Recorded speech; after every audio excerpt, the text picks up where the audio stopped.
This is Stay Paid, the marketing podcast that gives listeners a competitive edge to stay motivated, find inspiration, and discover proven real-world tactics from some of the best marketers across the nation. Welcome to Stay Paid. My name is Joshua Stike. And I'm Luke Akery. And if you're listening and find yourself unable to hit your goals in your business right now and feel like you can never finish what you start, you might be suffering from a lack of focus in your organization. When you are focused, all aspects of your thinking are improved, including perception, memory, learning, and reasoning, allowing you to see things more clearly and make better choices for your business and life. So that's what we're going to talk about today, this idea of focus. Yes, being able to say no. I don't know if you've heard the incredible story about Bill Gates and Warren Buffett. And they go, I think it was to Bill Gates' father's house. And they, are eating dinner there. And Bill Gates' father asked them, hey, what has been the key to your success? And at this time, they're like top richest people in the world. And probably still are at this point. But he asked them, what's been your key to success in business, if you could write it down in one word? And without hesitation, both of them wrote down the word focus. Yeah. Both of them.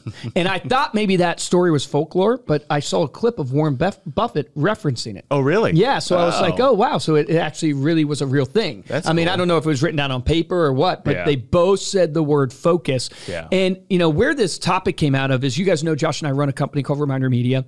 We have about 300 employees and we do a bunch of different things in marketing. And we aren't growing this year at the rate we want to. So we've, been blessed, and we usually are growing the company at like a 20% clip year over year. It's just been an amazing ride. And this year we've been slowly going down, and we're like on this trajectory of maybe 9% growth or so. And so it's not nearly where we want to be. And as I assess, like, what has happened to us? Because you always want to reflect, and you want to take action, you want to track your results, and you want to pivot. So I'm like, we need to pivot because this is not where we want to be. And I look at our problem, and we had a senior leadership meeting yesterday, and I said, the problem is not that we're not working hard. The problem is not that we don't have good ideas. The problem is that we have too many balls in the air. And if you have 4 balls that you're trying to move down the field and you're working 100%, you're moving those balls, if you're lucky, 25% the way down the field, but you're giving 100% effort. Yeah. And so you never score the touchdown, and things are moving too slow. And if you apply that in a business mindset, you have cost for each of those things, and you don't get return on investment to your cost until you score the touchdown. So you're floating the cost of all 4 things, which adds pressure onto the business. Right. And then that makes you collapse from the slower and yeah, slower. you implode, right? And Yeah. everything starts to break down. And I look at our problem, I go, well, what was our fundamental issue? Our fundamental issue was we bit off more than we could chew. And it's not that any of the things that we're doing are bad. In fact, they're all amazing. It's that what we should have done is focused on 1, if not maybe 2 things, got them all the way down the field to completion, to the return on investment, scored the touchdown, and then moved to the next. And I am a very optimistic person. Glass is half full, moving 400 miles an hour. And if there's anything I've learned in the last decade of business, is going, optimism is amazing and good, and you need it. But being a realist with an optimistic attitude is better, right? It's like, trust your gut, but show me the data. And I realized, like, man, that discipline, everything comes back to discipline. Everything in life's a give and take. And I'm telling you today, be an optimist, be a visionary, but have the discipline to back your optimism by research, to back your optimism by data, and to also be disciplined enough to know what you can and can't do. And here's my challenge to everybody today. I'm on my soapbox here, but it's been a challenge to me. Let your yes be yes and your no be no. What do I mean by that? If you're anything like me, you're an optimist. So you say yes to so many things because you just believe, and you believe in people, and you believe that you can achieve it and you can do it. But the truth is, you're really not being honest. You're really not being a person of integrity because you're not giving your full commitment to one thing if you say yes to everything. Yeah. Be cautious of what you say yes to, and be more prone to saying no than yes. Yeah, I don't know if I'd call it optimism as much as ambition. I think that those could go hand in hand. But this idea of, yes, you do want to be realistic, but you also don't want to lose that ambition.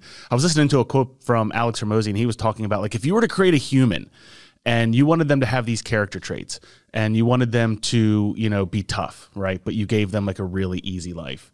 Or if you wanted them to be patient, but you gave everything to them immediately. Like that, those types of things aren't going to create those character traits that you want to see in that human. And it's the same thing that we have to do. Like you have to pay the price of the discipline that you're talking about in order to have those character traits and be able to move in a discipline focused manner in your business and in your life. But speaking of Warren Buffett, you wrote down this famous 2-list strategy. What's that about? Kind of the first step to kind of getting focused? Yeah, I'll read you his 2-list strategy that I thought was really good. And I gave it to the insurance syndicate when I shared this with them. He basically says, write down your top 25 goals. So go ahead and write down the top 25 goals and then circle the top 5 and avoid the other 20 at all costs. And I love that because it makes you do one thing, which is prioritization. Like choosing the top 5 is a hard thing to do because everything's important. And if everything's important, nothing's important. Yeah. Right. And so that simple exercise of being committed to just those things and blocking out everything else takes rigor and discipline. And I just had a great talk with the guy who used to run Bye Bye Baby. And he talked about, and he's managing like this $500 million P&L and a bunch of other stuff is pretty impressive. And he talked about like one of the things he found in running that type of organization with that many people and everything is like the rigor it takes, the discipline it takes to stay consistent to the roadmap, to stay consistent to the milestones, whatever you want to name them, to stay consistent. That takes so much discipline. I don't think we think about it often in those terms. We tend to think about it in terms of strategy. So when you're putting together goals and you're putting together milestones and you're putting together all these roadmaps for your products or for your company, you tend to think about it as like I'm strategic planning and I'm outlaying the strategy for my company to hit these revenue, which is all true. But you don't think about it in terms of, no, this is the rigor. This is the discipline that's going to be needed to accomplish this thing that I want to accomplish in business. Just like going to the gym every single day, it takes that amount of rigor to stay disciplined to your goals. And if you're not intentional and don't think about it that way, it's kind of like Grant Cardone says, who's going to hit the goal? The person who looks at their goal one day a year when they set it on New Year's Day, or the person who's going to look at their goal 365 days a year and every single day they're coming back to it? Who has a better chance of hitting that goal? We all know it's the person who looked at it 365 days a year. Yeah. Because where your focus goes, your energy flows. And if you can keep the discipline and have that rigor to push through, you will succeed. I talked to my brother last night, entrepreneur in real estate, super successful, has a team of 14 agents, killing it. And he said, you know what my failure is, Luke, is I'm too much of a shifting leader because I'm a problem solver. So it's hereditary. Yeah, exactly. It's in the genetics. But he goes, it's a great thing because I'm a problem solver, but everything that gets thrown my way, I want to problem solve it because it's what I love. Instead of just going, no, I'm not gonna say yes to that problem. I'm going to say no to that problem. And why do we have problems saying no? We have problems saying no because we don't want to let people down. Yeah. We don't want to let people down. We don't want to say no to an opportunity. You have the Richard Bransons of the world that say when the opportunity comes by, just say yes. And out it's like, on the opportunity. Yeah. Yeah. But Warren Buffett says the most powerful art and form you can learn is the power of no. Yeah. Saying no to things. We'll talk about some of the productivity impacts. I know you mentioned sort of just looking at the employees and sort of multitasking. Do you have those stats? Oh, yeah. Well, this stat that I put on my notes is the average employee is interrupted every 11 minutes. Crazy. And it takes 25 minutes to return to the original task. That was a study done by the University of California, Irvine. Yeah. And then this other stat, multitasking can result in a 40% decrease in productivity and a 10% drop in IQ. That's so great. According to the American Psychological Association. Yeah. So what's crazy to me, because we have a bunch of team members, and you might have team members, is I go, why is focus so important? Why is not shifting all the time so important? Because when you interrupt someone's day, when you interrupt with even though it's an important thing, when it's not planned, when it's not in focus, you've lost 25 minutes. Yeah. On average, they got to regroup for 25 minutes. So that productivity, and if they study people in the lab for multitasking, they say nobody truly multitask. Right. They just focus on one thing and then shift to the other thing and then shift to the other thing. And incremental. So, correct. Yeah. So no one's truly multitasking. So I think the impact there is going, hey, I know it feels like you should do multiple things, but stats are showing that you shouldn't. Yeah. They talk a lot about single tasking. They talk a lot about that in flow state. Like, so with, whether it's like with design or a lot of times like in the arts or the sciences where you're writing code, and they talk about the flow state. They talk about that with design or copy as well. And so it's interesting to think about it also from a business perspective, where you do need that time to sit and think and let your mind wander and plan, and then also stay focused without the constant interruption of the day. I looked up this one study. They tested 300 Michigan State students on their ability to persevere through interruptions while taking a computer test. The interruptions came in form of pop-ups that required the students to enter a code. With a 2.8 second interruption, the students made double the errors on the test, and with a 4.4, so double the interruption, they quadrupled the amount of errors that they made on the test. So this has been proven time and time again that focus will result not only in better results in a single area, but also better execution within that area. And there's a commonality between the entrepreneurs that we interview that I've seen, because you want to look for patterns in life and business, I believe, because you can see what works and what doesn't work based upon patterns. But one thing that I've seen in great business leaders is they are obsessive. Mm-hmm. And that obsession comes in the form of they are like a bulldog. They grab onto one thing and they just bleed it dry. Yeah. Like they just stay on that one thing. It is the gospel to them. It is all their focus. And that, even though it might not be the best thing, because they were persistent in it and they didn't let loose of it, they end up winning, because most people, and here's a stat for you, and I think this is by the Harvard Business Review. It says 80% of average workday is spent on activities with little or no value. That's unbelievable. Yeah, I wonder how they manage that, or measure it, I guess. Yeah, I would love to know that. I have to go look up the article, but the Harvard Business Review wrote that. So 80% of the day on average is spent on little to no value. So why are the people that are obsessive so good? You know what it is? It's email. That's what it is. That is what it is. We did a whole podcast on that, by the way. You should check that out. But the point being is that, yes, if you're really being honest, this just gets down to Tim Harris.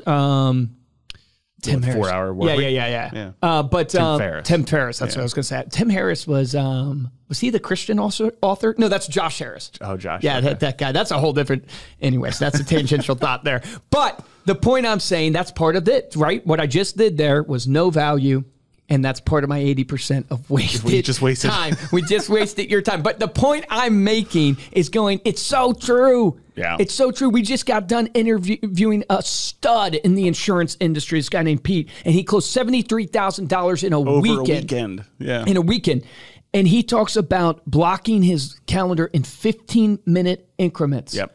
Because he said, like a sales training call, most people will call somebody and they'll have an hour on their calendar or 30 minutes on their calendar to do a sales training with one of their, insurance reps in their downline, and they'll waste 10 minutes with nothingness on the call. And he goes, it's not an egotistical thing. My time's valuable and I want to be effective. So I put 15 minutes on there because I can get right into the meat of what I'm trying to train them and move on. And I just thought that was such a powerful takeaway. Yeah. Even our podcast, he said we blocked an hour. He blocked it into 15-minute intervals. Pretty crazy. Obviously, with your business impact, companies with a clear focus on their core competencies and strategic direction are 50% more likely to outperform their competitors. Yep. That's from the Harvard Business Review as well. And then this one blew me away. Decision fatigue sets in after making 35 to 40 choices, leading to poorer quality decisions. That seems so high. It does. Seems like a high threshold before leading to poor choices. 35 to 40. Well, 35 to 40, you're making decisions on the clothes you wear. You're making decisions on how you drive to work. You're making decisions. I personally make no decisions on the clothes I wear because what I did was I bought 10 T-shirts from the Reminder Media store. You can get that over at remindermedia.com/shop. And I just rotate through those 10 That T-shirts. was the greatest ad segue every other week. I've heard. That was great. That's like a Ben Shapiro. And talking about comfort, the mattress that you sleep on. Daily Wire has nailed the segues. The segues are crazy. Ads. But it is, if you think about it, this is why successful people, they tend to wear the same outfits, right? And it's like this Steve Jobs. It's the black turtleneck and the jeans. Yeah, this is so nuanced in the sense of like, will this really increase your productivity? It can't hurt it. Who knows? But it can't hurt it when you lay out your clothes at the evening before, so you don't have to think about that the morning of. Yeah, it's easier to get out to get to the gym or to get out to get to work. If you think about your day or your week on Sunday versus just going into Monday going, okay, now I got to look at my week. The power of that. Yeah. So that's what it's referring to. It's like every little decision you make, it's brain power, and you only have so much energy because you have to recoup by sleeping. Yeah. So don't waste the 35, 40 decisions. Love it. Thank you so much for listening. You can head on over to staypaidpodcast.com for the show notes and the video of this episode. If you like this episode and want to show your support, jump on over to Apple Podcasts, drop us a 5-star review along with a comment, and we will read it here on the show. The best way to show your support is to share the podcast with with someone that you know. Speaking of focus, I mean, focus has really created a lot of amazing inventions over the years. And of all of the inventions in the last 100 years, I would say the dry erase board has to be the most remarkable. That was good. Well done. If you want to get a hold of me or Luke, you can email us at podcast@remindermedia.com, or you can find us on Instagram. We are at Stay Paid Podcast. For this episode of Stay Paid, I'm Joshua Stike. Guys, I'm Luke Acree. Your action item is to put into action Warren Buffett's famous top two list methodology. Write down 25 things, pick the top 5. Write down 25 of your goals, pick the top 5, and ignore and avoid the other 20 at all costs. Remember, the difference between a top producer and a mediocre producer in every single industry is top producers take action. Take action on that today.